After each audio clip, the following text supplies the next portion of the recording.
Okay, so very good morning, all the participants. Welcome to this Investment Advisor Level 1 exam preparation. This material I have already shared with you.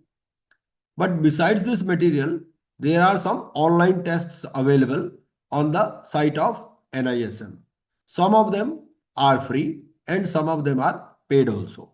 So what I will be doing, I will be sharing with you the link. But as of now, you need not buy or attempt those tests because those are basically MCQs. So first of all, in the initial phases, let us develop a basic understanding. And I am as new to the subject as you are. I have also not read this, right? So we are at the same length. Maybe that you may be knowing even something more than which I know.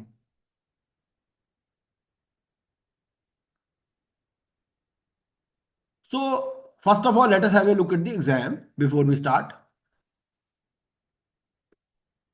So it is basically a 3 hour examination. Instead of 2 hours, it is basically 3 hours examination. So there will be 90 questions of 1 mark each. And then there will be 9 case-based questions. So 6 case will be there, each case with 5 questions of 1 mark each. And then 3 cases with 5 questions of 2 marks each. So the total marks are 150 and out of that you have to get 90 marks. There is a negative marking also. And for each wrong answer, as in case of limited insolvency examination, so similarly here also there is a 0.25% of negative marking. So if you attempt a question of 2 mark and you answered it wrongly, then how many marks you will get, Jitendra ji? So you will, if you do it wrong, then you will know 25% goes, which is around 0.5%. No, what will be the exact marking? Suppose there is only one question of 2 mark and that you have answered wrongly. So how many marks you will get? Negative 0.5. Right. So this is the way in which marking is done. So you have to be very careful. But it is all multiple choice questions. And NISM is also providing paid guidance also for these classes. They are also providing help on WhatsApp. But that is all on paid basis. Right. So first of all, they will actually all these exams are being conducted in a CCTV monitored environment and they will be giving you either MS Office or Open Office. So basically it is something similar to Excel. So and almost all of us are conversant with Excel because calculations are also involved. And some study. So if you have studied this SFM in CA final, so that is also helpful for this examination.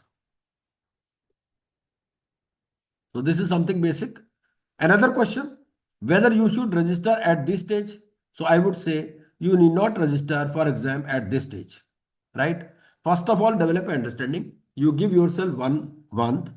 So we'll be covering the entire syllabus in 5 to 6 lectures of 1.5 duration.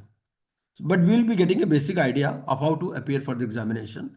And thereafter, whenever you feel ready, you can appear for the examination. You can book your slot. Now, what is the idea? The idea is that you know the basics of personal financial planning. So, personal financial planning, what is this personal financial planning? Anyone? Personal financial planning. And what another type of financial planning is there? Here we are dealing with personal financial planning. So, Jitendra ji, what is the meaning of personal financial planning? क्या मतलब होता है? और कोई दूसरे type की भी planning होती है क्या besides personal financial planning? Professional finance. We Right. So it could be corporate financial planning, corporate finance. right? It could be Yeah. business financial planning. So here we are not dealing with that aspect. We are not dealing with the financial planning of a business. We are dealing with financial planning of an individual. He may be a salaried employee. He may be a pensioner. He may be doing business also. But what we are concerned is we are concerned with that personal financial planning of that individual, right? Right. Second concept is time value of money. So Harshit Mathurji, what is this concept of time value of money? What is the meaning exactly? Time value of money. So time value of money means we can say that a 10 rupees today will not be equivalent to a 10 rupees in future. So Right, that the basically purchasing power. right. So if somebody says that, okay, I will give you 1000 rupees, say, after 1 month. And he says that, okay, Yeah. I will give you 900 rupees today. So what you will prefer? Yes. And why? So we will. Why is also important. So we will calculate depending on what is the rate of interest. We can calculate the present value of 1,000 rupees, which he is going to pay us 1 month later. And if that present value of 1,000 rupees which we are going to receive 1 month later, if it's more than 900 today, then we will prefer that. Else, otherwise, Right, we very will correct. prefer 900. So we have to see the opportunity cost. We have to see the opportunity cost Yes. of that value which we are getting today or which we will be getting later. Any other concept of time value of money? This is one concept that, okay, we are calculating the value of money, and because the value of money is different at different points of time, right? So the very basic definition of time value of money will be that money carries different value at different points of time. So that is basically the time value of money. Is it helpful in calculating your EMIs also? Whether it can be helpful in calculating the EMI portion also. Suppose you are trying to buy a car. Now there are two options. You can buy it either in cash or you can buy it on installments. Suppose you have got plenty of cash. Yes. So then what you will prefer? Whether you will again go in for EMI portion, EMI option, or this you will buy it cash down. So in But that it's case, I very would be, subjective actually, because there are other yeah. factors also which determine, like Right. for example, you Ah, right. have You are very business, the correct. depreciation benefit, all that is, Right. So we have to see. No, no, no. You have to buy Yeah. the car. yeah, You are not running a business. You are not entitled for depreciation. So yeah, let us exclude that option, right? okay. Because here we are dealing Yes. with individuals. Now We. you have got 15 lakhs in your bank account, Yeah. right? And now what option you will prefer? Whether you would like to buy it in installments or whether you would like it to buy cash down. What will be your option? So And what could be the various we will considerations check if we have some that will better. affect our decision? So in Money is that available. case, we can check if we have some investment opportunity Right. for that cash, So So we and will which is we again will comes down. compare paying if us we more than the interest amount. Yes. right. So Right. then in that case, we can prefer either EMI or the cash down, whichever gives us the better return. Right. So sir basically, ये भी तो हो सकता है, जैसे आजकल ये हो गया कि इक्विवेलेंट अमाउंट का आप कोई एसआईपी स्टार्ट कर दो। जैसे अगर मान लो कि if I have taken the loan, so I will make some investment also, ताकि मेरा लोन का जो ईएमआई का कुछ इंटरेस्ट का अमाउंट है वो मेरी इन्वेस्टमेंट के रिटर्न से कवर हो जाए। बिल्कुल बिल्कुल बिल्कुल, that is also a concept which we will read in this course. अब देखो इस कोर्स को पढ़ने का फायदा क्या है कि हमारा माइंड चलना शुरू हो जाएगा इन चीजों पे। कई बार ऐसा भी हो सकता है हम खुद नहीं चला रहे हो या हमारा क्लाइंट नहीं चला रहा हो इन चीजों पर, है ना। Evaluating the financial position of clients, debt management and loans. Debt management क्या होगा?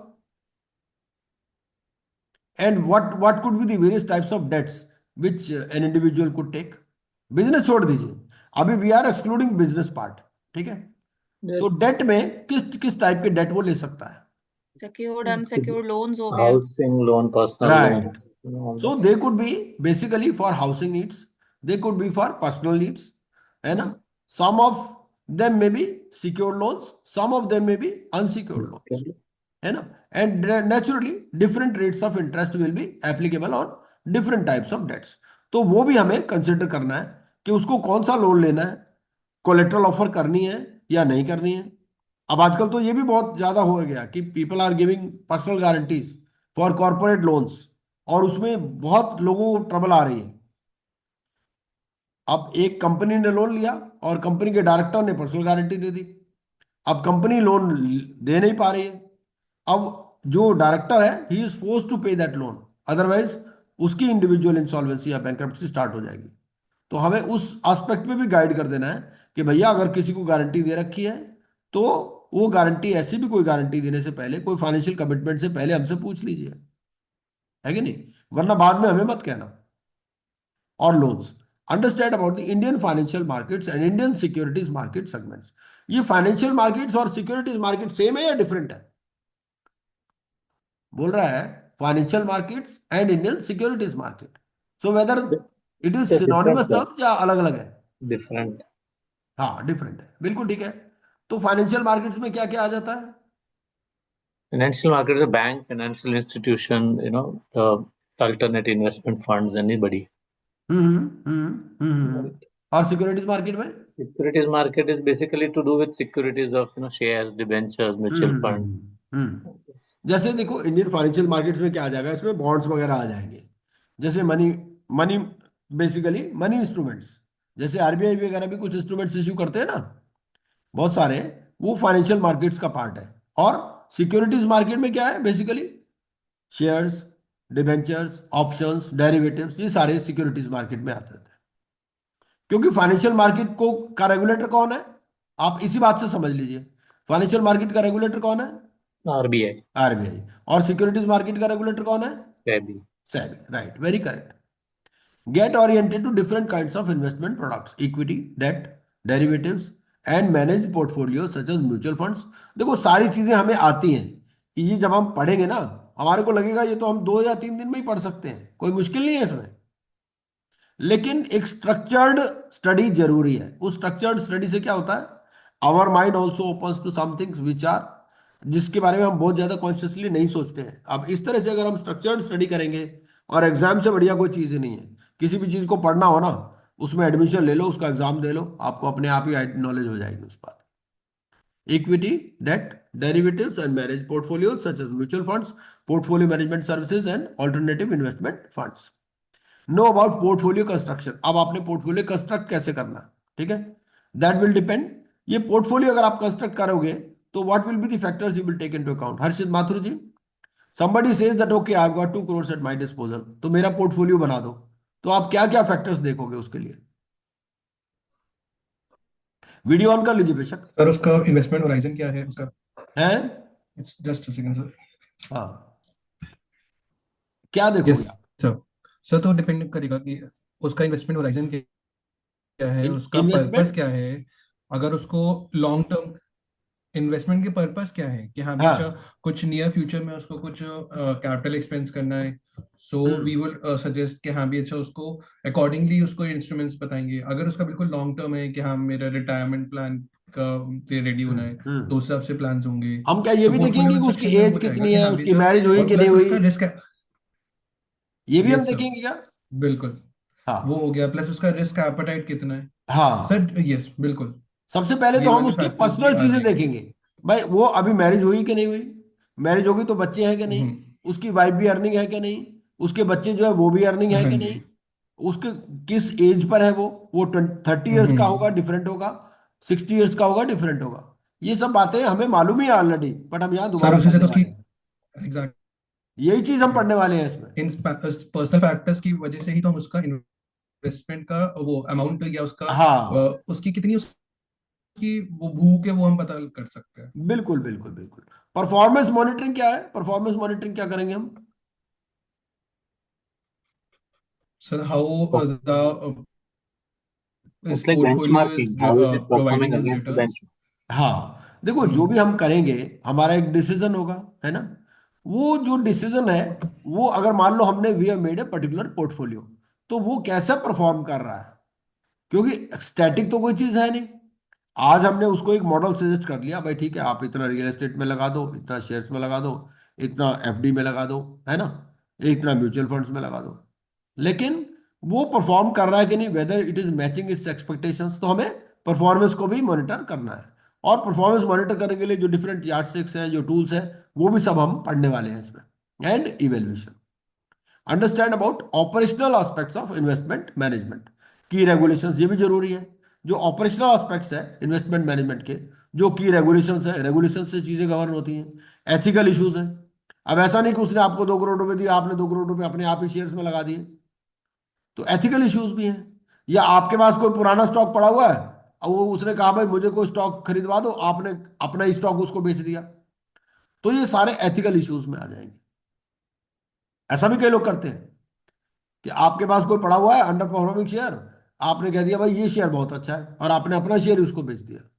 तो ये जो है, ये सब चीजें भी इंपॉर्टेंट है, ethical issues for investment advisers and grievance redressal system. अच्छा, अगर कोई किसी का ग्रीवांस हो तो वो कहाँ जाएगा पहले? अगर मान लीजिए जितेंद्र भाटिया जी, Sure. हाँ भाई, अगर कंफर्टेबल हो तो वीडियो सब लोग ऑन कर लीजिए, अगर कोई अनकंफर्ट है तो फिर ऑफ भी कर सकते हैं, क्योंकि छुट्टी का दिन है, कई बार के लोग घर में बैठे होते हैं। अगर आप घर में नहीं बैठे हैं या अनकंफर्टेबल नहीं है तो वीडियो ऑन कर सकते हैं। तो अब मैं कह रहा हूं कि ग्रीवांस, एक आप एक एडवाइजर है और आपका एक क्लाइंट है, और क्लाइंट को कुछ ग्रीवांस है आपसे, तो वो कहाँ जाएगा? So basically, it will have to be going. I mean, because it's a regulated exam, so I think it should go to SEBI because you are trying to deal with Indian हाँ, stock. सबसे पहले तो वो क्या करेगा, सबसे पहले तो he will put his grievance before you, Yeah. है ना? आपसे पहले रिड्रेसल मांगेगा वो। अगर आप उसको रिड्रेसल नहीं देते, क्योंकि हो सकता है ना you may be having an explanation, because every action you will be, that will be based on certain considerations. जो भी आपने एक्शन लिया, जो आपने पर्टिकुलर इन्वेस्टमेंट किया, मान लीजिए दैट इन्वेस्टमेंट गोज वेस्ट, है ना? आपने इन्वेस्ट किया, वेंचर कैपिटल फंड में इन्वेस्ट कर दिया और वो कंपनी डूब गई, है ना? Right. तो अब उसमें आप कहोगे देखो भाई ठीक है, considering your risk appetite, we had discussed this issue with you, and based on your risk appetite, so we had suggested you this particular thing, this particular investment. But अगर Right. उससे भी नहीं रिड्रेस होता तो फिर then there are different forums, जैसे SCORES है, platform है, वहां पर भी आप ग्रीवांस रिड्रेस कर सकते हैं। Right. ये हमने पढ़ ही लिया एग्जाम से रिलेटेड। ये अब हमारे मॉड्यूल 1 है, पर्सनल फाइनेंशियल प्लानिंग। मॉड्यूल 1 से आप स्टार्ट करते हैं, फिर मॉड्यूल 2 है, मॉड्यूल 3 है इन्वेस्टमेंट प्रोडक्ट्स,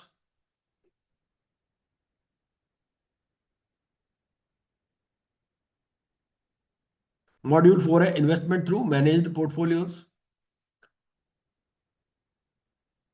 और हमारा मॉड्यूल 5 है portfolio construction, performance monitoring and evaluation.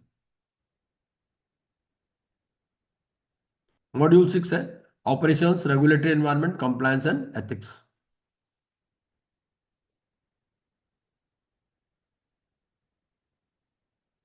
तो ये हमारे 6 मॉड्यूल्स हैं। 6 मॉड्यूल्स में हमारे 386 पेजेस हैं टोटल, ठीक है? तो हमें 386 पेजेस ही पढ़ने हैं, आप सोचिए।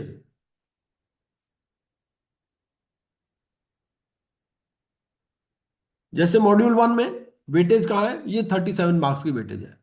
अब मॉड्यूल 1 में आपके पास यू हैव गॉट 4 चैप्टर्स। अब ये जो 4 चैप्टर्स है, इसमें जरूरी नहीं है कि भाई इक्वल मार्किंग होगी। 37 में से हो सकता है आपका जो चैप्टर 1 है उसमें से 2 मार्क्स का पूछ ले, टाइम वैल्यू ऑफ मनी पे 10 मार्क्स का पूछ ले, इस तरह से, है ना? तो उसमें इंटरचेंजेबिलिटी है, लेकिन ओवरऑल जो है 37 मार्क्स है मॉड्यूल 1। तो based on this marking also we can give time, कि देखो अगर 37 मार्क्स है आउट ऑफ 100, 150 का है, तो 150 में से भी 37 इज ए सब्सटेंशियल नंबर। तो हमारे को मतलब मॉड्यूल 1 पे काफी जोर देना है। फिर मॉड्यूल 2 है बेसिक्स है, 10 नंबर का है। मॉड्यूल 3 है 30, तो 30 भी हो गया आपका, 20% वेटेज हो गया, है ना? देन मॉड्यूल 4 आपका 23 मार्क्स का है, module 5 20 marks, and module 6 30 marks, तो टोटल आपके 150 marks.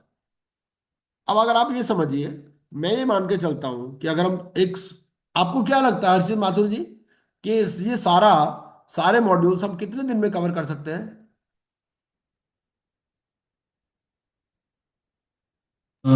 Sir, approximately it might भाई be आप देखो ना planned 386 जिसका जो स्टडी पेजेस टाइम हैं, है वो आप ऐसा मान के चलो 5 से 6 हफ्ते का है।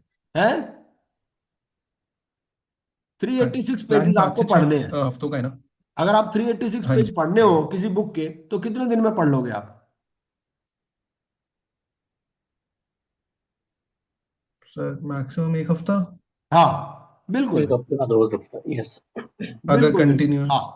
तो 1 हफ्ते से 2 हफ्ते में, लेकिन क्योंकि हम लोग रोज नहीं पढ़ने वाले हैं, तो अपना आइडिया ये है कि इन 5 to 6 classes we will be able to cover the entire syllabus. ठीक है, ओके। कुछ थ्योरी पार्ट है, कुछ प्रैक्टिकल पार्ट है। तो प्रैक्टिकल पार्ट के लिए क्या होगा, हम लोग लैपटॉप लेके बैठेंगे अपना अपना, और उसी पर एक्सेल की कुछ कैलकुलेशंस भी करेंगे। तो मॉड्यूल 1 से स्टार्ट करते हैं। मॉड्यूल 1 में क्या था, पहला चैप्टर 1 आता है। चैप्टर 1 में क्या था, introduction to personal financial planning. अभी तक जो हमने डिस्कशन किया उसमें हमने ये बेसिक बातें डिस्कस ऑलरेडी कर ली है, क्योंकि जब हम पढ़ेंगे तो हमें लगेगा कि ये बातें तो हम पहले से ही ऑलरेडी कर चुके हैं। भाई फाइनेंशियल प्लानिंग क्या है, फाइनेंशियल प्लानिंग में हम क्या कर रहे हैं, जो भी एक हाउस होल्ड है, because we are dealing not with individual but a household. ठीक है, अगर कोई फैमिली है तो हमें कंबाइंड फैमिली की इनकम देखनी है ना, और उसकी एसेट्स और उसकी इन्वेस्टमेंट्स देखनी है। Because normally a family will go along in all the decisions. ऐसा नहीं होता कि फैमिली में अलग अलग लोग अलग अलग तरह की प्लानिंग कर रहे हैं, हालांकि ऐसा भी होता है आफ्टर ए सर्टेन स्टेज, लेकिन जनरली हम जिन लोगों से डील कर रहे हैं उसमें क्या होगा कि हम हाउस होल्ड को भी एज ए यूनिट मान सकते हैं। There may be one earning member, there may be two earning member, there may be four earning members, है ना, depending upon the type and composition of the family. तो financial planning में क्या हो रहा है कि जो हाउस होल्ड है या जो इंडिविजुअल है, अब उसके कुछ एक्सपेंसेस हैं, उसकी कुछ अपनी नीड्स हैं, कुछ चीजें हैं which can not be avoided. ठीक है, कुछ हाउस होल्ड एक्सपेंसेस हैं वो, और फिर ये भी देखना है कि उससे की रेगुलरिटी ऑफ इनकम कितनी है।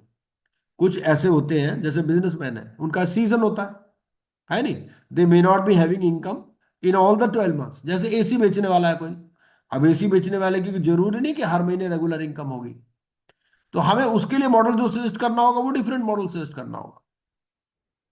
लेकिन वो 2 महीने 3 महीने में इतना कमा लेता है कि उसका पूरे साल का काम चल जाता है। ऐसे कुछ जो, अगर if we are dealing with a person who is having seasonal income, हमें उस एस्पेक्ट को भी देखना है। ठीक है, रेगुलर इनकम कहां कहां से आएगी, जितेंद्र लवाड़िया जी आप पढ़ेंगे इसको। सर सॉरी, क्या आप बोल रहे थे? मैं जस्ट, मुझे कोई फोन आ गया था। हाँ कोई बात नहीं, ये आप पढ़ेंगे, आपको पढ़ना वर्ड बाय वर्ड नहीं है। मैं आपसे क्वेश्चन फाइनेंशियल प्लानिंग पूछूंगा। का सर, है, फाइनेंशियल प्लानिंग। नहीं, मेरा क्वेश्चन ये है कि एक यस आदमी सर। की इनकम किन किन सोर्सेज से आ सकती है। इस पैराग्राफ में इसका आंसर है, पहले पैरा में। Yeah, sir. Income sources can be, anything, sir. It could be professional, vocational income, maybe salary as a regular income, हाँ बिल्कुल, gains और from even business side. Investment से भी इनकम आ सकती है। Yeah, investment income, which could be अच्छा interest एक बात or बताइए मुझे, एक सैलरीड एम्प्लॉय है, उसका पीएफ कट रहा है, तो जो पीएफ right. कट रहा है वो इन्वेस्टमेंट है या नहीं है? PF is an investment, sir, because it is yielding, right, indirect income right. regularly. तो अगर हम जब इन्वेस्टमेंट की कैलकुलेशन करेंगे तो वो जो पीएफ डिडक्शन है उसको हम इन्वेस्टमेंट मानेंगे। ठीक Right. है। हम्म।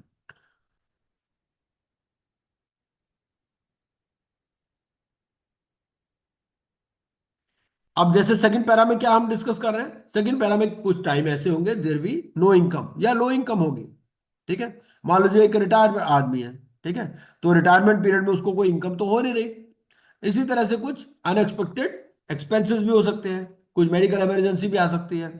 ठीक है, या फिर मैरिज है, या एजुकेशन है, या बाइंग ए हाउस है, इसमें आपको सब्सटेंशियल इन्वेस्टमेंट चाहिए। ठीक है, इसीलिए हमें जो है एक portion of the current income is therefore saved and applied to creating assets that will beat this requirement. अब होता क्या है, मान लीजिए आपको 2 करोड़ का मकान खरीदना है ना, अब आपकी इनकम है मान लीजिए 5 लाख रुपए महीना, तो 5 लाख रुपए महीने में आप क्या करोगे, आप एक इंडिविजुअल है, आप अपने आप को ले लीजिए जितेंद्र लवाड़िया जी, आपकी Sure. इनकम है 5 लाख रुपए महीना। ठीक है, और Right. आप सोच रहे हो कि भाई मुझे 2 करोड़ का मकान खरीदना है, मुझे लोन भी नहीं लेना है। Right, ठीक है, sir. तो कैसे आप कितने टाइम में इसको सेव कर लोगे आप? मतलब 5 लाख रुपए पर मंथ है, तो first you have to see what is your disposable income which you have after, right, very getting this. Correct. So first of all you will deduct the expenses. भाई कुछ तो नॉर्मल एक्सपेंसेस होंगे। Hmm. ठीक है, मान लीजिए आपके Correct. Normal expenses 3 lakh है। ठीक है, तो 2 lakh is the income Right. जो आप सेव कर सकते हो। करेक्ट, आपका टारगेट है 2 करोड़ का मकान खरीदना, करेक्ट। तो कितना टाइम लगेगा आपको?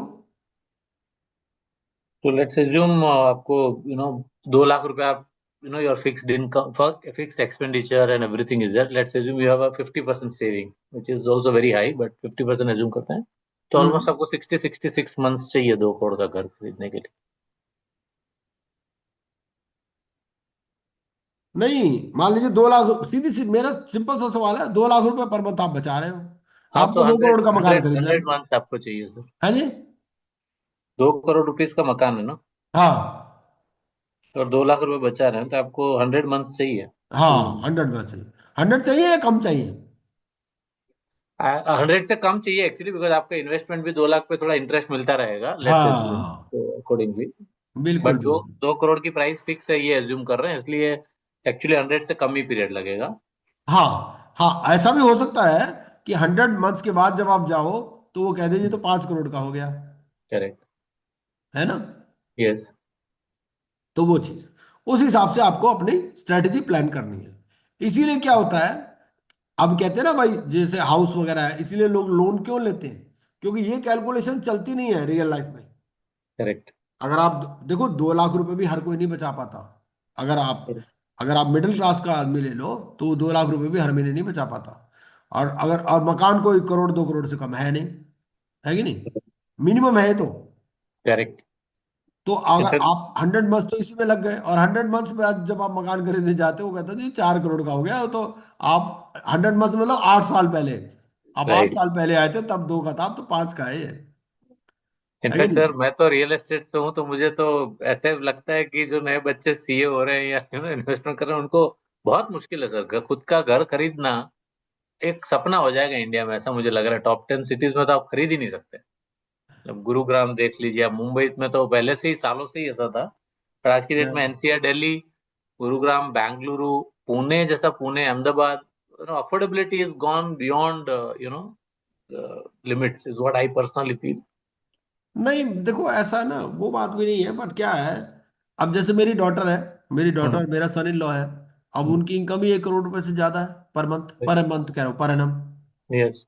तो इनकम भी तो है ना लोगों की, ऐसा नहीं है वो खाली खर्चे खर्चे, इनकम भी तो है। No, I am not saying those specific cases sir. 1 crore income वाले इंडिया में, मतलब एक मैं देख रहा था डेटा, जिनकी 1 करोड़ इनकम है, as per the return this thing is less हाँ देन अराउंड 6 लाख पीपल। हाँ। Okay, so that's, I am coming from that angle. मतलब ऑन एन एवरेज आप मानिए कि यंगस्टर्स जिसने अभी मतलब सीए किया है उसका, और let's assume 12 lakh rupees the CTC which is getting, अगर उसको घर हम्म खरीदना है सपोज बैंगलोर में अच्छे लोकेशन में, तो हम्म मिनिमम 1.3 टू 1.4 करोड़ आज की डेट में प्राइस है, कहीं पे भी आप चले जाओ। तो हम्म उनके लिए बहुत मुश्किल है, is what I am trying to say, while everything will be subjective, but hmm. Affordability index जो हाउसिंग का है, मैं मुझे ऐसा लग रहा है एज अ पर्सन कि हाँ बिल्कुल ठीक बात मुश्किल है। होगा, मुश्किल होगा। अब इन्होंने एग्जाम्पल भी दिया। एग्जाम्पल क्या दिया? कि इज 40 ईयर ओल्ड और उसकी 2 लाख रुपए इनकम है, he is able to save 40,000। ठीक है। और इन्वेस्टमेंट क्या है? Tax savings, bank deposits, bonds and some mutual funds. Life insurance premium भी दे रहा है, he is the sole earning member, right?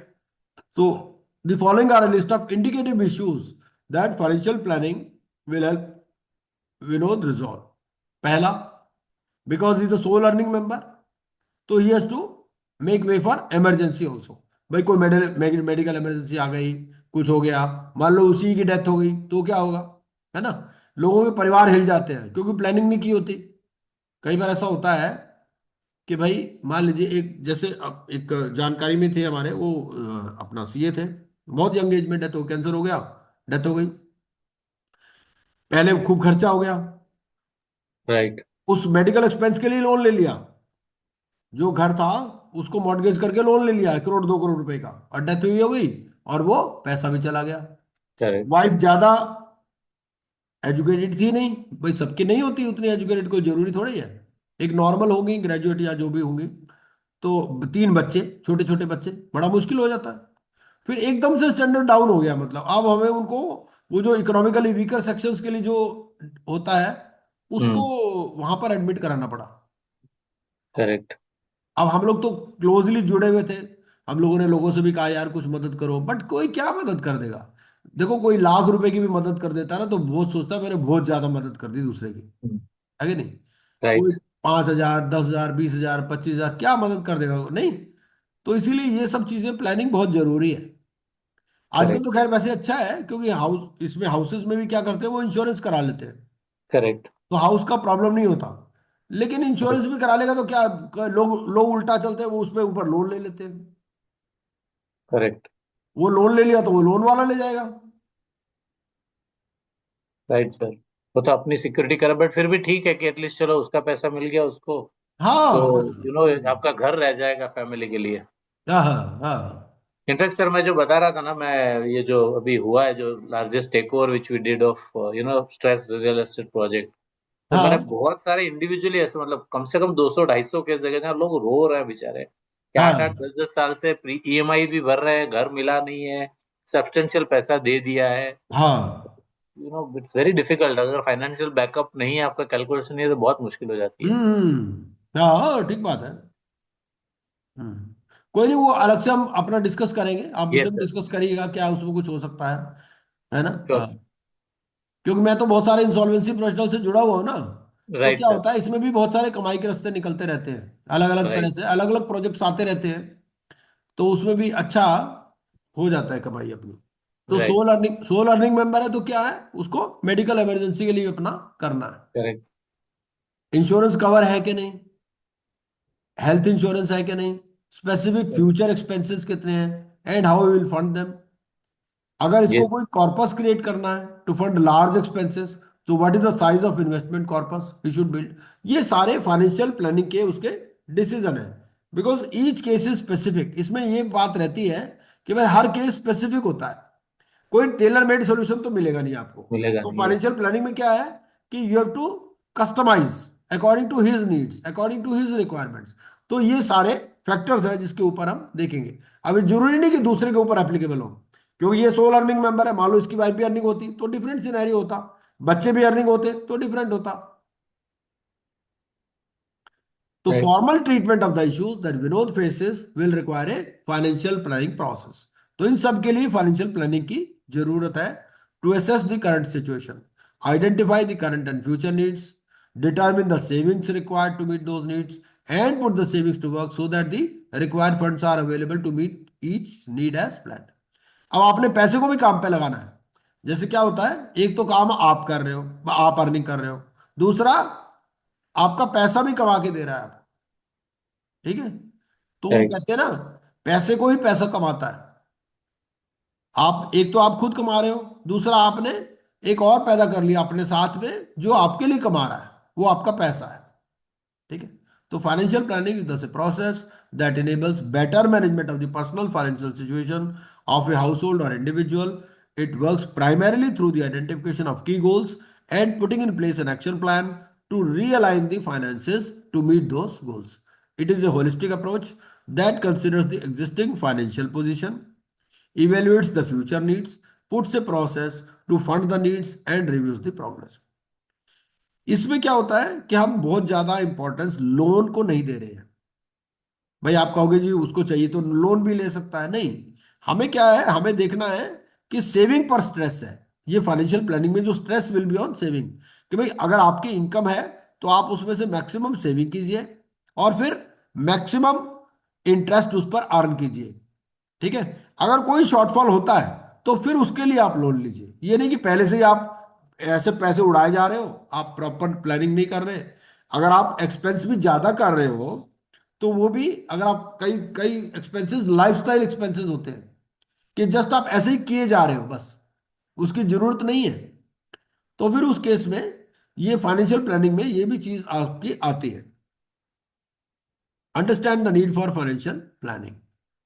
Large range of financial products and services are there that are available for investors today, and these need to be linked to the specific needs and situations of client. So every product may not be suitable for everyone. Role of the financial planner, जो financial planner है उसका क्या role है? अब basically he has to advise the clients. अब please try to understand कि we are not selling insurance, we are not selling mutual funds. हमने ये नहीं सजेस्ट करना, हमने उसको ये बता रहे नहीं क्या करना है क्या नहीं करना, हम तो उसको एक ओवरऑल गाइडेंस देंगे based upon his expectations and based on his existing situation. ठीक है? So we have to advise the clients because the results needs of each person are different from that of the other. So financial planner has to recognize the exact needs and goals of an individual. और देखो, आपको कोई उससे मांगने की भी जरूरत नहीं, क्योंकि बैंक स्टेटमेंट उसकी आपके पास आती ही है. As a chartered accountant we are privy to certain information, वो हमारे पास ऑलरेडी अवेलेबल होती ही है उसकी. ठीक है? Sir, तो in this the team which is Arshit, Balram, and Vaishnav, all are CA, right? Yes yes yes, हाँ. Okay. Harshit ji, you are C A? Yes, Harshit sir. Mathur ji? Okay. Yes, yes. No, in fact, corona के time मैंने एक जना देखा था ऐसा, where one of my young reportee in CA as a CA died.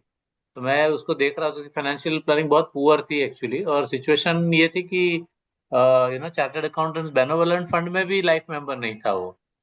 तो hmm. Situation was very difficult. मतलब मुझे तभी समझ में आ गया कि हमारे सीए लोगों का personal finance planning is the worst, I would say. हम दुनिया भर के लोगों के लिए कर रहे हैं, बट हम हाँ. हमारे लिए अच्छी तरीके से नहीं कर रहे हैं. तो मैंने पूरा सीए बेनेवलेंट फंड के ऊपर भी थोड़ा रिसर्च किया था.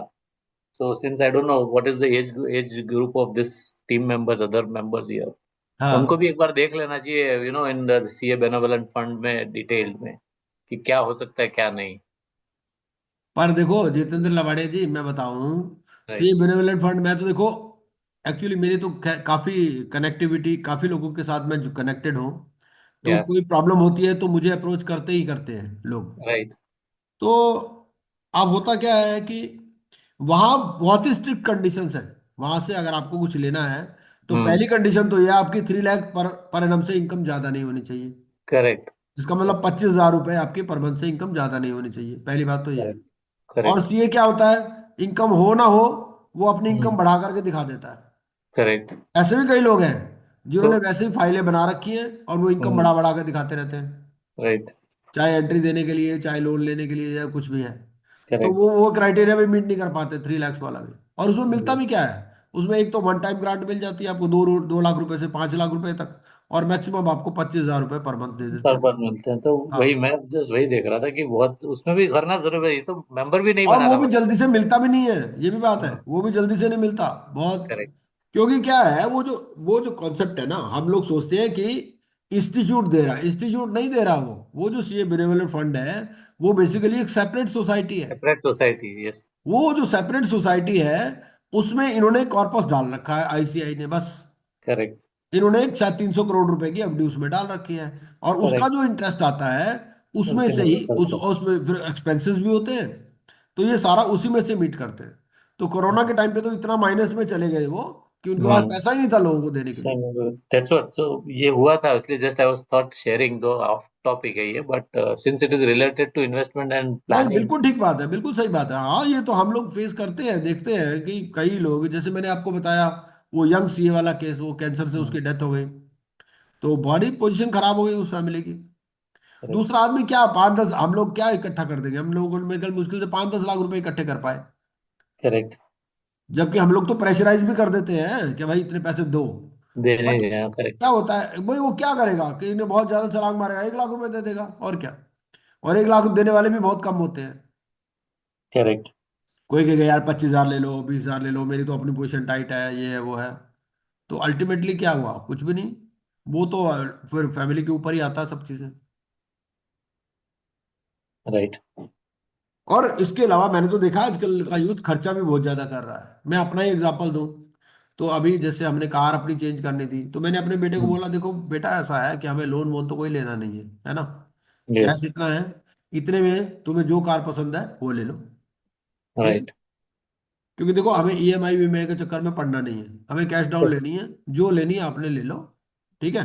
और हम्म. अगर आप उससे बढ़िया कार लेना चाहते हो तो आप खुद कमाओ, जो मर्जी लो. क्यों? राइट. हमने कहा देखो भाई, हमारा बजट इतने का है और हमें लोन लेने में कोई इंटरेस्ट नहीं है, इतने पैसे आप ले लो, उतने की कार आप खरीद लो, कोई दिक्कत नहीं.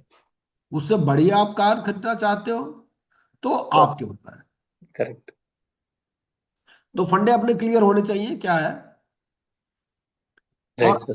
आजकल तो क्या है, लोन के अलावा आपको ये गारंटी देने से भी बचना चाहिए, क्यों एब्सोल्युटली गारंटी, जो गारंटी आप दे रहे हो वो कोई आप ऑटोग्राफ नहीं दे रहे, वो भी लाइबिलिटी है आपकी। लायबिलिटी है। बहुत सारे ऐसा होता है कई बार कि मान लीजिए जैसे रिलेशनशिप में गारंटी दे देते हैं, साला जीजा है जैसे।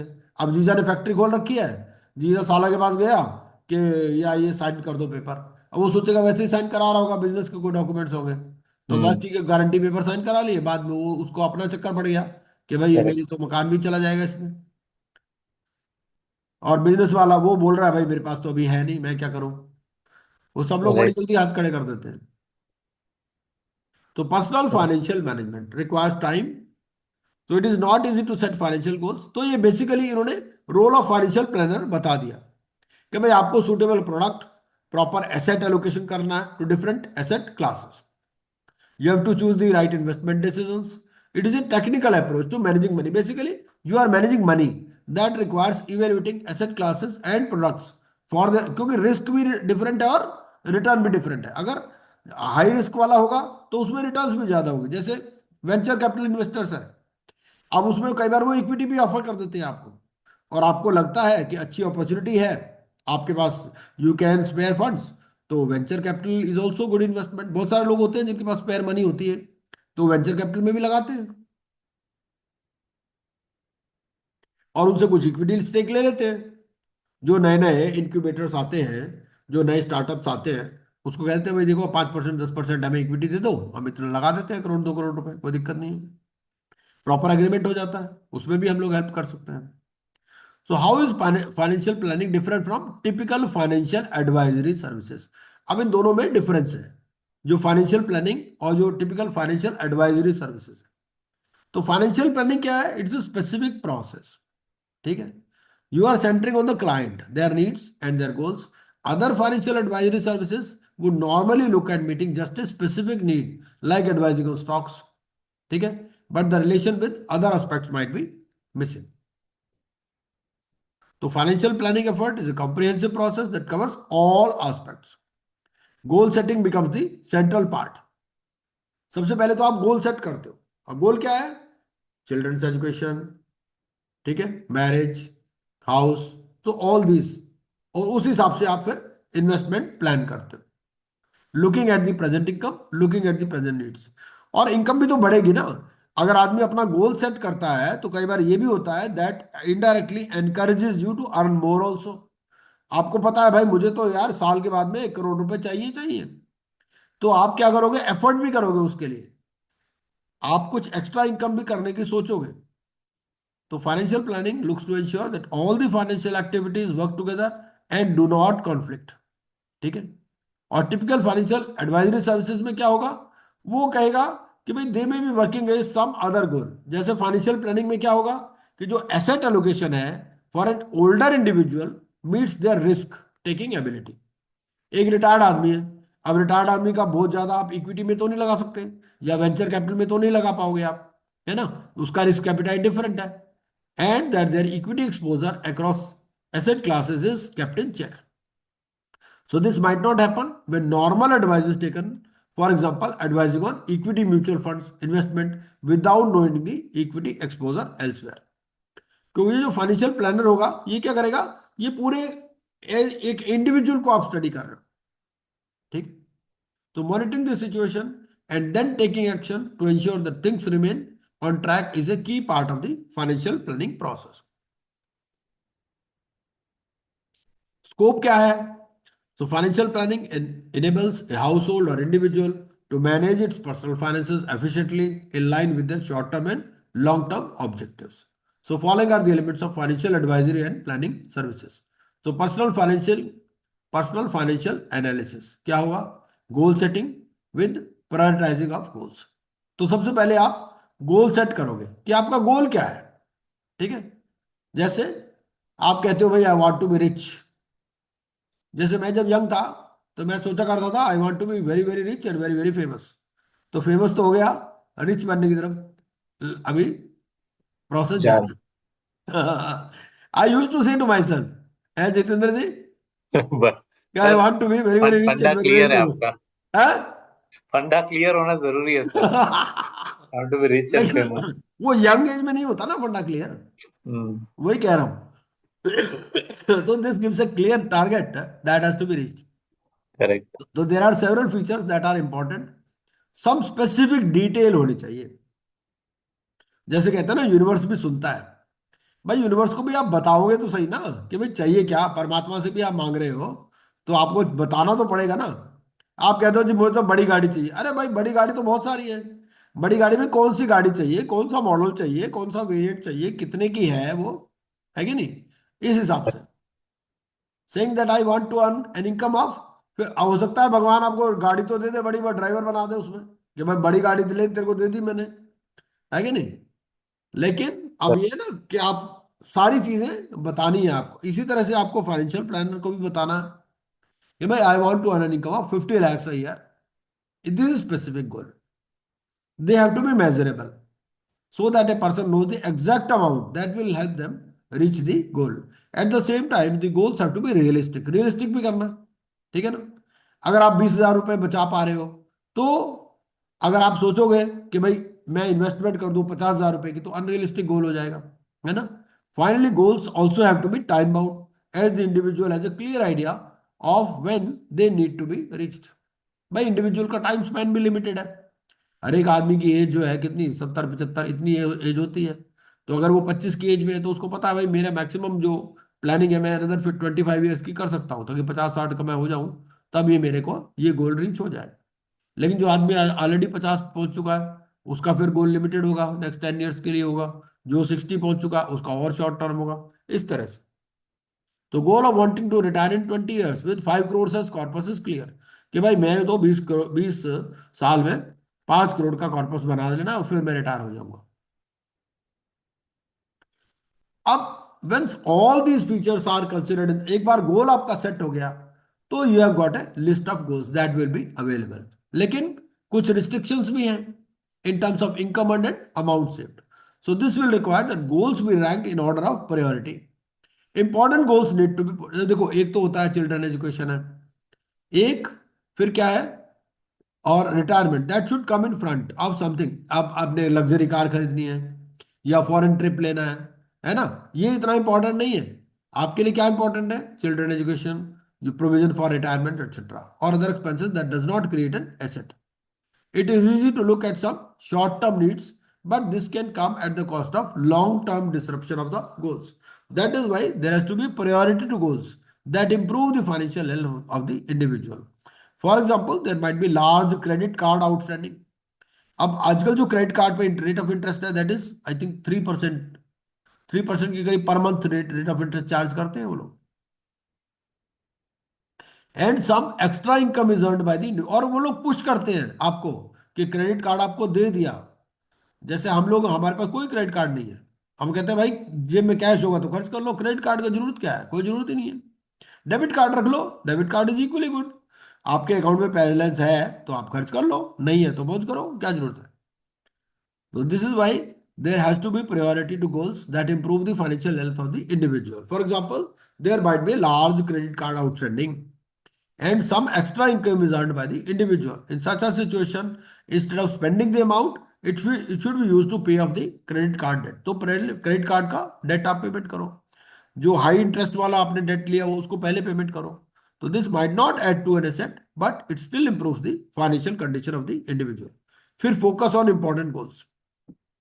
अब जो आपका रिटायरमेंट है या एजुकेशन है, they are important financial goals, ठीक है?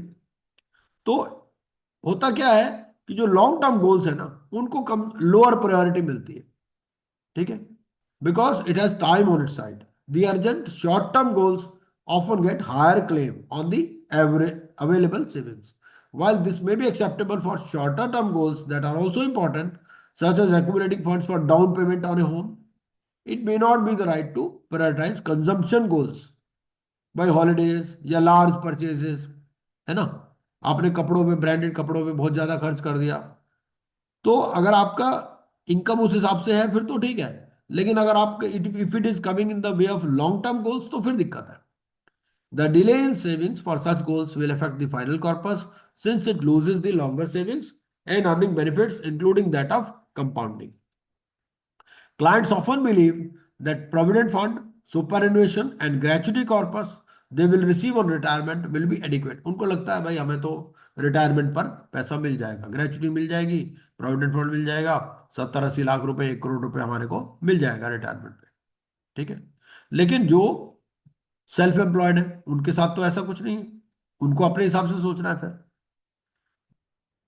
तो क्लाइंट्स को लगता है कि this will be adequate to ensure a comfortable living during the retirement years. In many cases it turns out to be inadequate, so every client needs a retirement plan.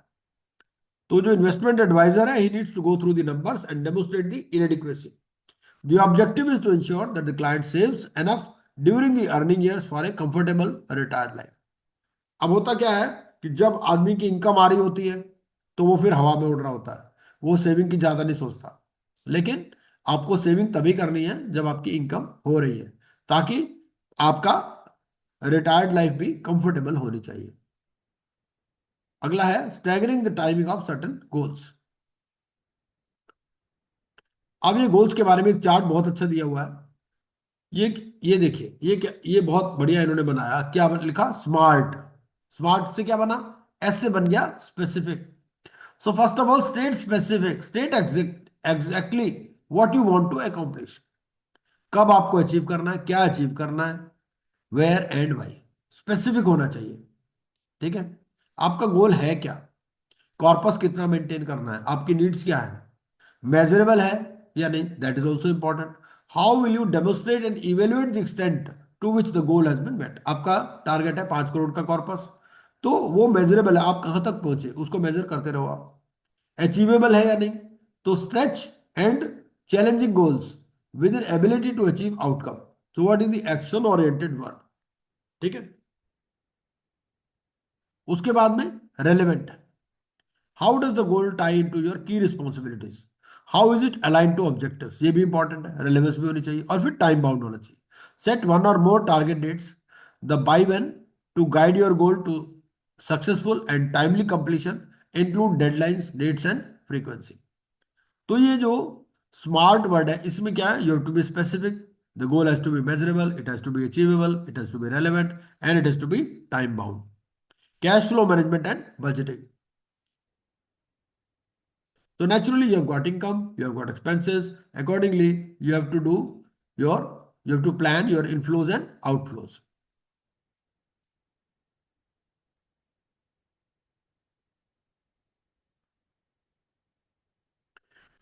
अब कई बार बहुत सारे बिजनेसेस में ये प्रॉब्लम आती है कि income तो है लेकिन कैश फ्लो नहीं है, ठीक है। So one of the ways to ensure that there is no cash flow problem is to have a budget with cash flow dates, कि भाई आपकी कैश फ्लो कब कब आ रहा है और आपके एक्सपेंसेस कैसे कैसे हैं।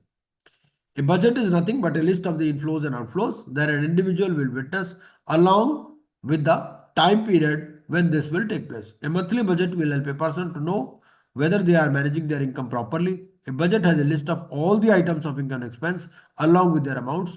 This ensures that with a single look it is possible that insurance planning. तो आपको इंश्योरेंस प्लानिंग भी जरूरी है। There could be temporary loss of income from disabilities and permanent loss of income from death. So that can be covered with life insurance products, health insurance products. So health and life insurance products are equally important. Then debt management and counseling, जिस पे हम बात कर रहे थे, ठीक है। तो investment advisors help households plan their liabilities efficiently. It is common for households to borrow in order to fund their homes, cars and durables. ठीक है। आजकल तो लोग मोबाइल फोन भी लोन पर खरीदते हैं, ईएमआई पर खरीदते हैं। मतलब this is just for instance. भाई आप किसको दिखा रहे हो? अगर आपने आईफोन ले लिया, अगर आपने लोन लेकर के ले लिया, ईएमआई पर ले लिया, तो क्या जरूरत है उसका? जरूरत ही नहीं है भाई। फोन से तो काम हो, वही फोन काम तो क्या करना है, फोन ने क्या काम करना है? फोन तो सुनने के लिए है, उसका काम तो आप 10-20 हजार रुपए वाला फोन भी ले लो ताकि कोई चिंता भी ना हो गुम हो जाए तो। Several households also use credit cards extensively. ठीक है। To borrow is to use tomorrow's income today. Borrow का मतलब क्या है कि कल आने वाली, आपने सेविंग तो कुछ की नहीं, आपने जो अगली आने वाली इनकम है उसको भी यूज कर लिया पहले ही। A portion of the future income has to be apportioned to repay the borrowings. This impacts the ability to save in future. ठीक है। and in extreme cases can stress the ability to spend on essentials also. The asset being funded by borrowing may be an appreciating asset. अब ये भी depend करता है कि वो appreciating asset है या डेप्रिशिएटिंग एसेट है। अगर आपने प्रॉपर्टी ली तो फिर तो चलो ठीक है कि भाई कैपिटल एप्रिसिएशन हो जाएगा, ठीक है। और the loan could be funding A depreciable asset. हम लोग कार खरीद ली मान लो लोन पर, तो वो तो डेप्रिशिएबल एसेट है, which may require additional expenses on fuel and maintenance but provide better lifestyle and commuting conveniences. तो आपको इवेल्युएट करना है कि विच एसेट्स और expenses can be funded by borrowings. Borrowings भी कई बार करनी पड़ती है, but you have to evaluate कि कौन से एसेट्स एप्रिशिएटिंग एसेट के लिए कर रहे हो, दैट इट्स ओके, है ना, या जो आपके रीजनेबल एक्सपेंसेस है उनके लिए करना पड़ रहा है, देन इट्स ओके, ठीक है। Then investment planning and asset allocation. So a crucial component of financial planning is the funding of financial goals of a household. Investment planning involves estimating the ability of the household. ठीक है। फिर tax planning is also important कि if you are able to save on taxes, ठीक है, every rupee saved is every rupee earned जैसा बोलते हैं, तो अगर टैक्स प्लानिंग में भी हम लोग मदद कर सकते हैं, है ना।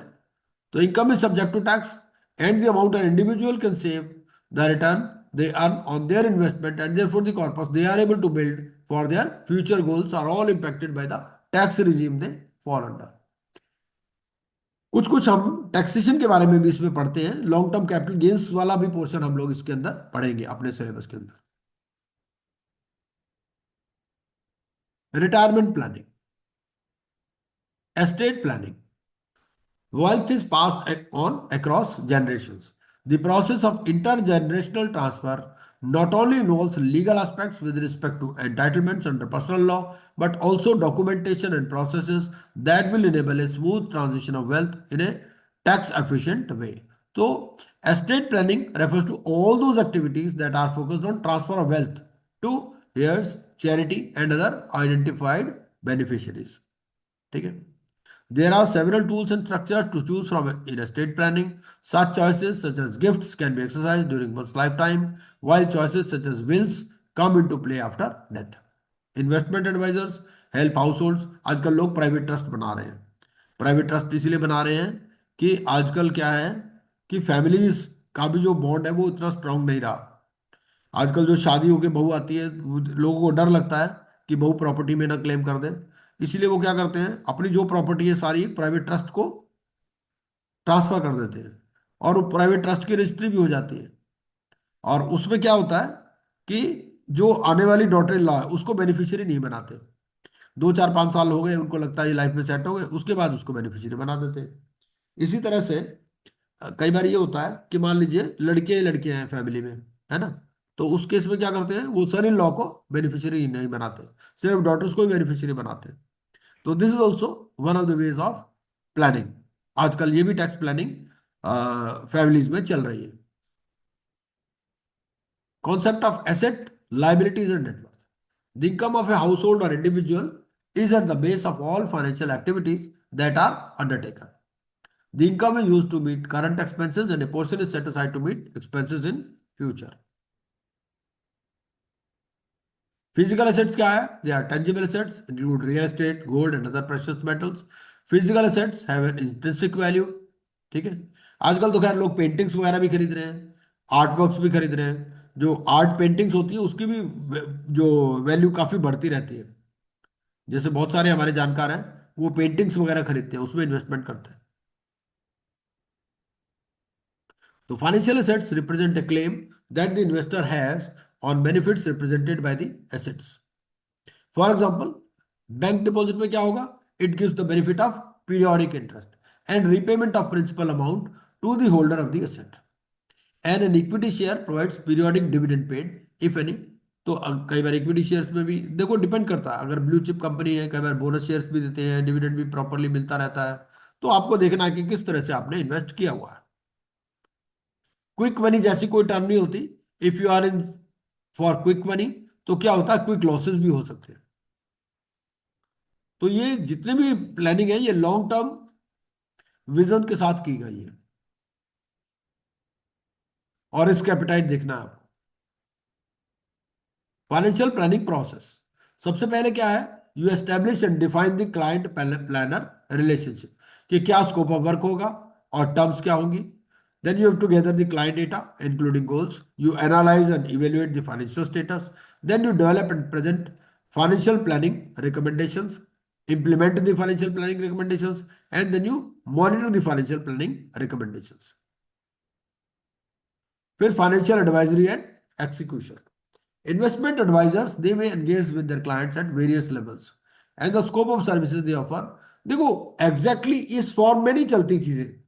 हमारा यहाँ इसको पढ़ने का ये आइडिया नहीं है कि हमें इसी तरह से इंप्लीमेंट करना है, लेकिन क्या होता है, एक नॉलेज जो आप गेन कर लेते हो ना, उसको आप अपने वे में इंप्लीमेंट कर सकते हो।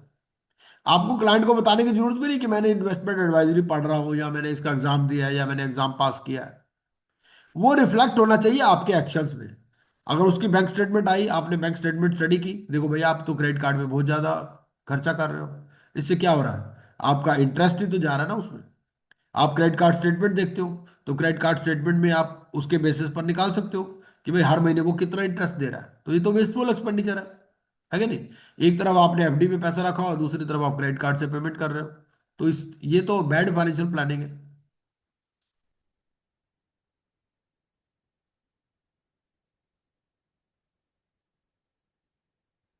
तो then you have to differentiate between the providers of advice. ये देखो ये बहुत इंपॉर्टेंट है कि जो रेगुलेटरी इनिशिएटिव्स है वो क्या है, to prevent a mis-selling, to differentiate between providers of advice. So we will be the providers of advice and distributors of financial products, and to take ask advisors to earn their revenue from the client and not from the producer.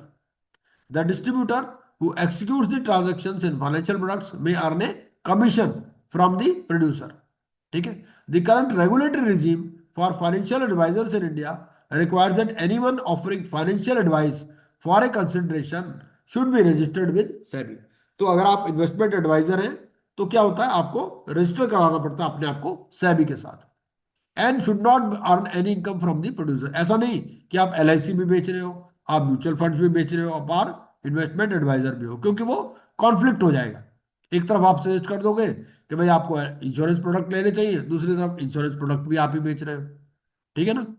तो ये जो है, you should not earn any income from the producer. तो there are specific exemptions provided for those that offer advice incidental to product that they may sell. ठीक है। Business models क्या क्या है, पहला तो है fee only financial planner and adviser. क्या हम क्या करेंगे कि फीस लेंगे, फीस बेस्ड काम करते हैं। सर हाँ जस्ट वन जी। Query yes here. Yes. Actually है ना, मैंने ये देखा है जो बैंक्स और फाइनेंशियल इंस्टीट्यूशन जो पीएमएस सर्विसेज दे रही हैं, हाँ। तो उसमें तो वो क्या करते हैं, एक clear cut engagement letter sign करके देते हैं, which is like you know I would say a limitation document which says that we will be advising you, and you will be investing based on our advice and all, and the hmm results could be adverse to your financial health. So that's hmm like a restrictive or a hmm, disclosure which they put.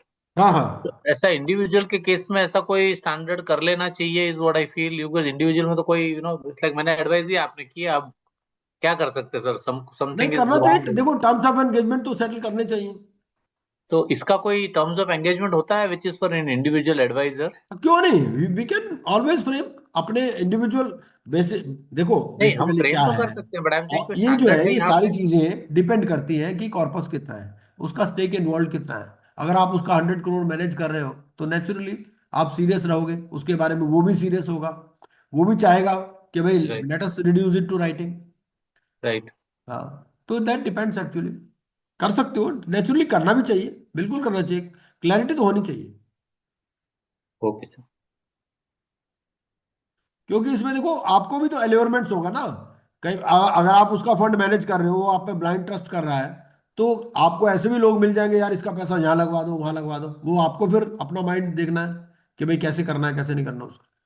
Sir generally इसमें CA charge कैसे करता है, मतलब you have to justify ना कि आप मेरी fees जो दे रहे हो उससे ज्यादा हम आपको अर्न करके दे रहे हैं। बिल्कुल तो बिल्कुल इसमें बिल्कुल। कैसे रहता है परसेंटेज वैसे, हाउ यू देख, आस्क?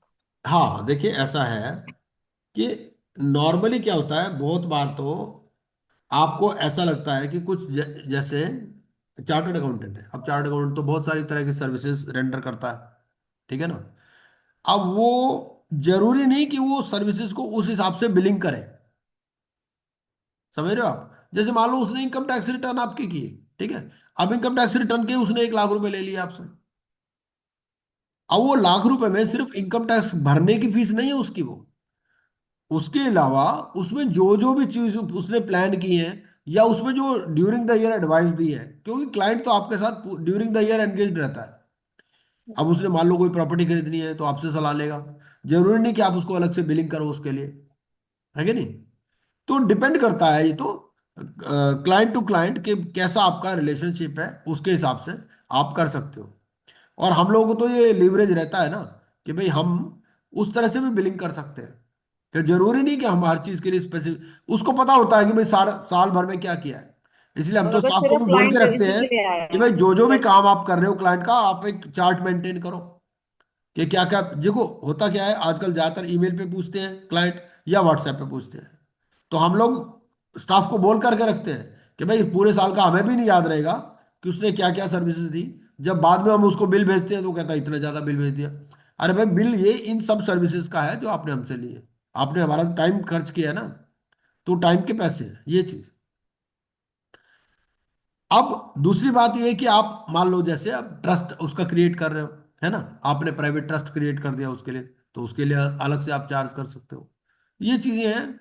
आप उसकी सक्सेशन प्लानिंग कर रहे हो, उसका फैमिली अरेंजमेंट कुछ बना रहे हो, फैमिली सेटलमेंट डीड बना रहे हो, ये सब चीजें आप बेसिकली तो एडवाइस करते हो ना। देखो क्लाइंट को आपसे ऐसे ज्यादा किसी नॉर्मली पे विश्वास नहीं होता। क्या चार्ज कर रहे हैं इसका सर, ट्रस्ट वगैरह बनाने का? सिर्फ मान लो क्लाइंट आया ही इसी के लिए, वेल्थ मैनेजमेंट के लिए, हाँ, तो आप देखो ना, तो क्या फीस देने को? वो देखो अब वो डिपेंड करेगा। ये क्या होता है, क्लाइंट टू क्लाइंट भी होता है कि क्लाइंट किस लेवल का हम्म है। वो क्या है कि वो एक तो ये होता है कि भाई बहुत सारे क्लाइंट तो ऐसे होते हैं कि जो पैसे आप मांगो दे देते हैं, है कि नहीं। हम्म बहुत सारे बंदे होते हैं जो थोड़ा चिकचिक करते हैं, वो कहता है जी वो इतने पैसे ले रहा है या इतने में हो जाना चाहिए। वो आपको वैल्यू करता है, आपको उसको करना है। तो देखो उस हिसाब से ये चीजें हैं। बट मेरे को ऐसा लगता है कि अगर इन कामों में हम एंगेज हो जाते हैं, तो जो हम नॉर्मल काम करते हैं अपना रूटीन वाला, उससे तो बहुत ज्यादा पैसे इसमें हैं। उससे तो काफी ज्यादा पैसे हम इसमें ले पाते हैं, उससे शायद 10 गुना 50 गुना 100 गुना। भाई आप देखो ना, अगर आप तो टाइम लगा रहे हो अपना, अगर आपने जीएसटी का एक क्लाइंट का काम किया, तो उसके कितने पैसे आप ले रहे हो। नॉर्मली क्या होता है, कुछ लोग 20 हजार लेते हैं, 50 हजार लेते हैं, लाख रुपए लेते हैं, है कि नहीं। पूरे साल आप उसको सर्विस देते हो। अब ऐसे कामों में आपका टाइम भी उतना नहीं लगता, और आपको जो रिसीट्स है उससे तो बहुत ज्यादा है। और वो फिर डिपेंड करता है, कोई इसमें यार्ड स्टिक तो कुछ होती नहीं इन चीजों की। ये तो वन टू वन रिलेशनशिप के ऊपर डिपेंड करता है कि कैसे आप ले पाते। आपका कंपैरिजन कहाँ से रहेगा। कंपैरिजन देख लो भैया, देखो अगर जो मफतलाल के पास आप जाते तो वो कितने पैसे लेता, हम तो उस हिसाब से कम ही ले रहे हैं। आपके पास तो सब चीजें हैं, क्लाइंट ही खुद प्रोवाइड कर रहा है आपको। भाई उसने मफतलाल के साथ कुछ कर रखा है या किसी और के साथ कोई अकाउंट मेंटेन कर रहा है, तो वो भी तो उससे कंसल्टिंग ले रहा है ना, सर्विस चार्जेस ले रहा है ना। तो उसके हिसाब से आप देख लो आपको क्या लेना चाहिए नहीं उससे सर, जैसे मान लो किसी का 1 CR का है एक हाँ, बार के लिए, हाँ, तो आप उसका फंड मैनेज कर रहे हो, 1 CR हाँ, अराउंड है, तो हाँ। हाउ मच, मतलब कितना परसेंटेज हमें उसको ऑफर करना चाहिए भी sir, I will take this monthly और देखो ईयरली? मंथली तो नहीं होता इसमें, 50 हजार से लाख रुपए तो आप ले ही सकते हो। ईयरली? हाँ, ठीक है। हम्म तो ये कम भी नहीं है मेरे हिसाब से। 1 करोड़ का तो फंड बहुत कम होता है ना, 1 करोड़ तो कुछ है ही नहीं। तो मेरे हिसाब राइट से तो सर। अगर आपको 50 हजार से लाख रुपए मिल रहे हैं तो ठीक मिल रहा है। ठीक है।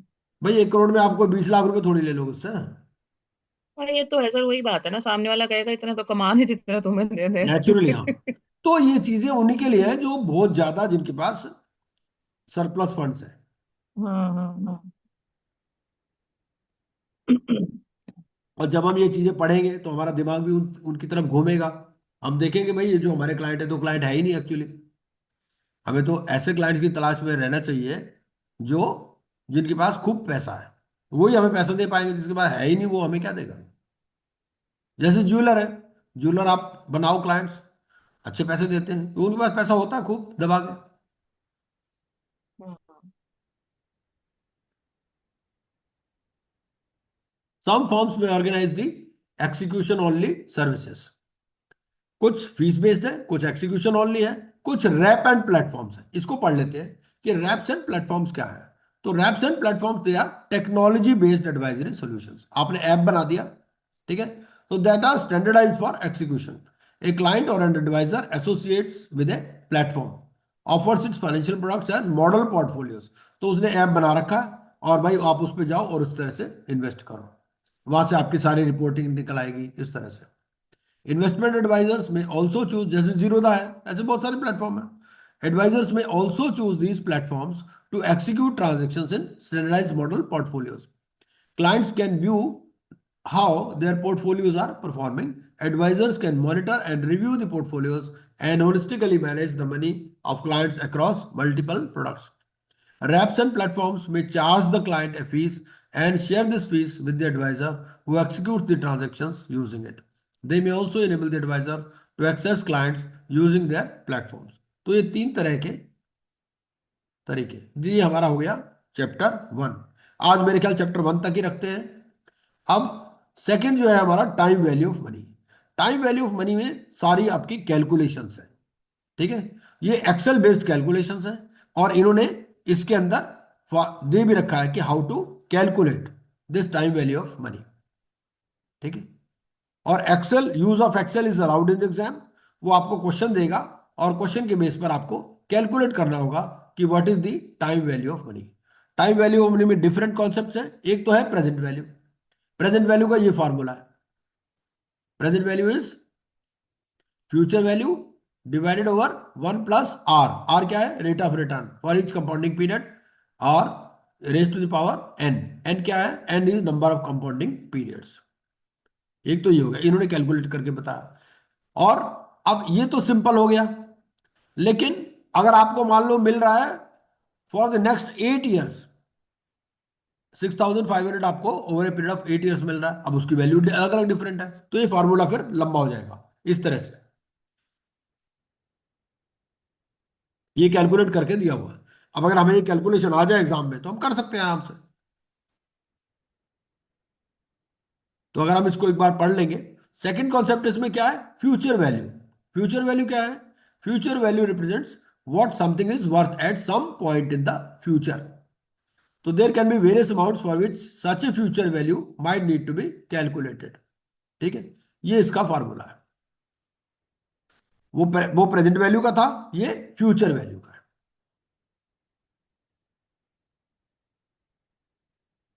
ये इन्होंने एग्जांपल भी दिया है।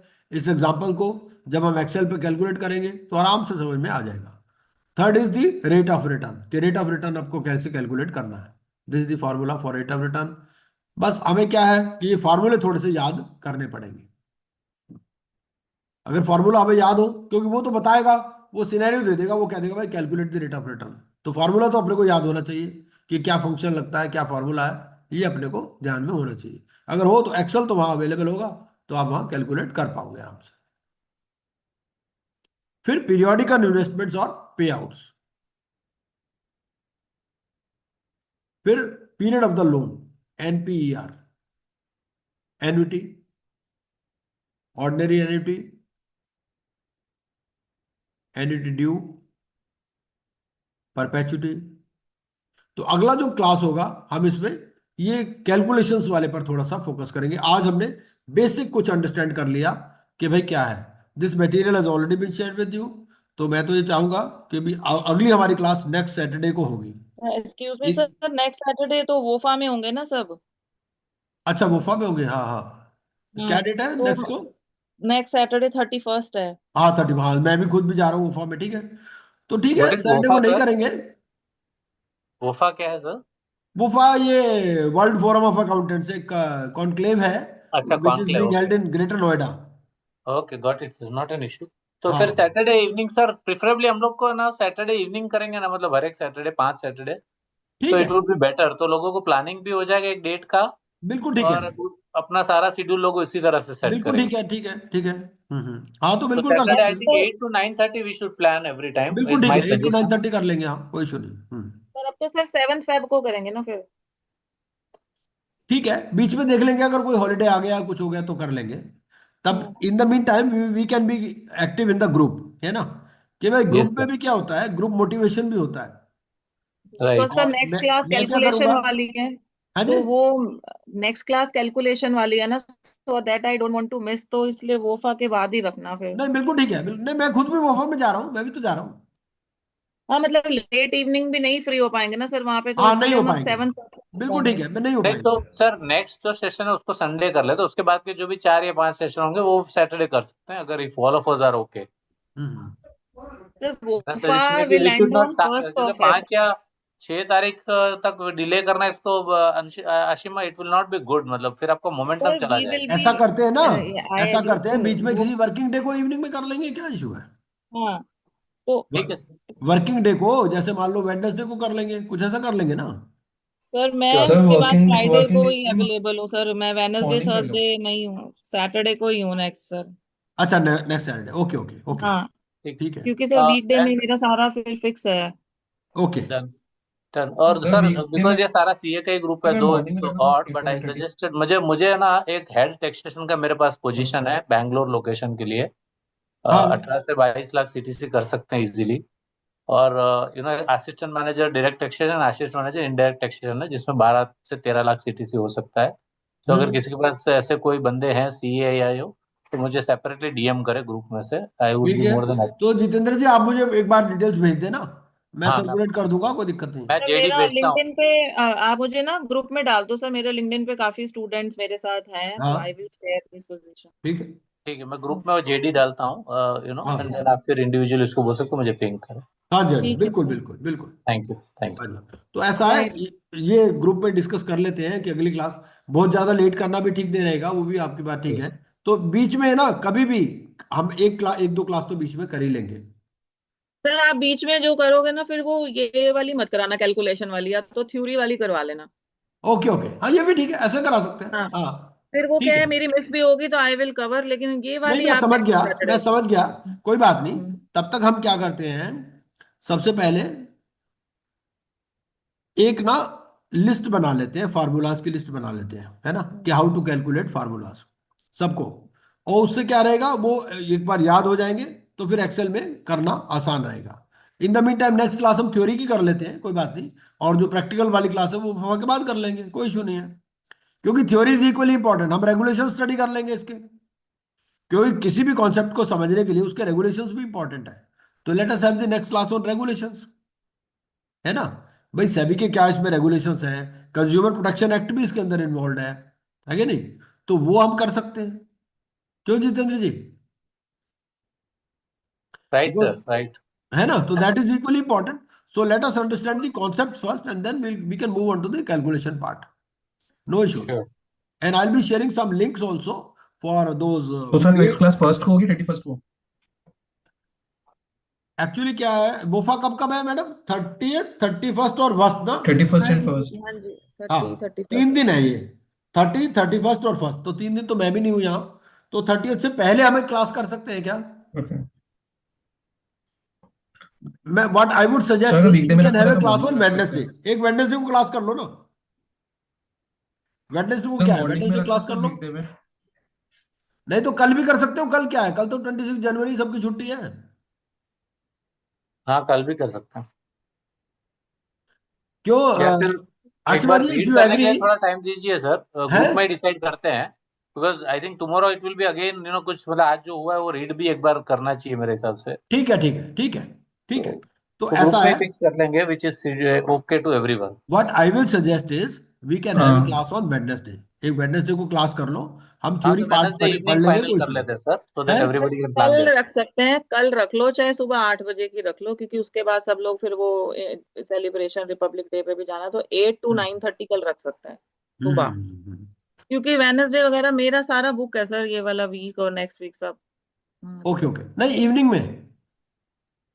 कल इवनिंग इवनिंग में? नहीं इवनिंग सुबह। नहीं, Wednesday evening. Wednesday evening. Wednesday evening, Wednesday क्या डेट हो गई?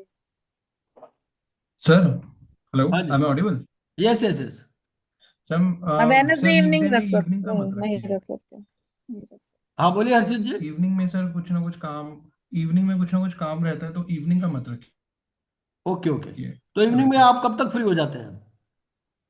सर, ऑफिस मेरा चलता है, मैं वर्क जॉब में हूँ, तो सर ऑफिस कल मेरा मतलब छुट्टी है, 11 कल बजे का तक रख लेते हैं, चलता है इफ रात को। Everybody is okay. कल का रख लेते हैं सर। हाँ, कल का कल रख लो, सुबह रख लो सर, डन, कल सुबह का रख क्योंकि लेते हैं कल आप। फिर 8 जो AM फिर रख लो। जो फिर बट मैं अगले तो 2 कहता हूँ कल हफ्ते सुबह तक मत रखो, हम लोग कर अभी पढ़ सकते लो, हैं। कल शाम का रख लो। शाम को क्या है, शाम को 8 से साढ़े कल 9 कर शाम लो। नहीं सर, छुट्टी शाम है, को भी बंदा चल कहीं जाएगा ना कहीं सर। निकल जाता है फिर। नहीं, रात को तो घर पे आएगा ही बंदा, 8 से 9:30 शाम को। 9:30। 8 से 8 नहीं, कल सुबह रख लो। सर मॉर्निंग में रख लेते हैं ना, अपने को तो कोई इशू मॉर्निंग नहीं है, सेम टाइम कल रख सुबह लेते कर हैं, लो। 10 o'clock। सर आज पढ़ने वाला इतना कोई ऐसा नहीं है कि बहुत ज्यादा हाँ जरूरत है। बिल्कुल ठीक है। हाँ, तो तो कल हर्षित जी, मॉर्निंग का कैन वी रख लेते कीप हैं इट सर, ऑन वही काफी टुमारो है। Morning 8 o'clock? Yes yes. Jitendra ji, yes sir, yes I am sir, okay sir, it would any be time good. I am okay. ठीक है। तो ऐसा है, we are keeping a class tomorrow at 8 AM, 8 to 9:30 AM, ठीक है? Done sir. Done sir, done. है ना? Thank you sir. ठीक है, थैंक ओके। यस सर, ठीक है सर, थैंक यू हाँ सर। जी, ओके। You everyone. देखो ऐसा है, पढ़ेंगे तो कुछ ना कुछ तो फायदा होगा ही। Hello sir, sorry I just lost my network, आपने भी क्या बोला? मैंने ये बोला कि we will be having a class tomorrow from 8 AM to 9:30 AM, ठीक है सर, है ना? Got it. Tomorrow is okay, 26 January, it is या हॉलीडे फॉर एवरीवन, है ना? तो अर्ली मॉर्निंग कर लेते हैं, क्या इशू है? Done sir. ओके जी, ओके। सर कल कैलकुलेशन की क्लास होगी? कल कैलकुलेशंस कर लेंगे, हाँ। ठीक है, डन कुछ सर। कैलकुलेशंस कर लेंगे, कुछ हाँ, रेगुलेशंस पढ़ लेंगे, कुछ मिक्स कर रेगुलेशन, देंगे, ठीक है है ना? सर, ठीक है सर, हाँ, डन। ठीक है, ओके।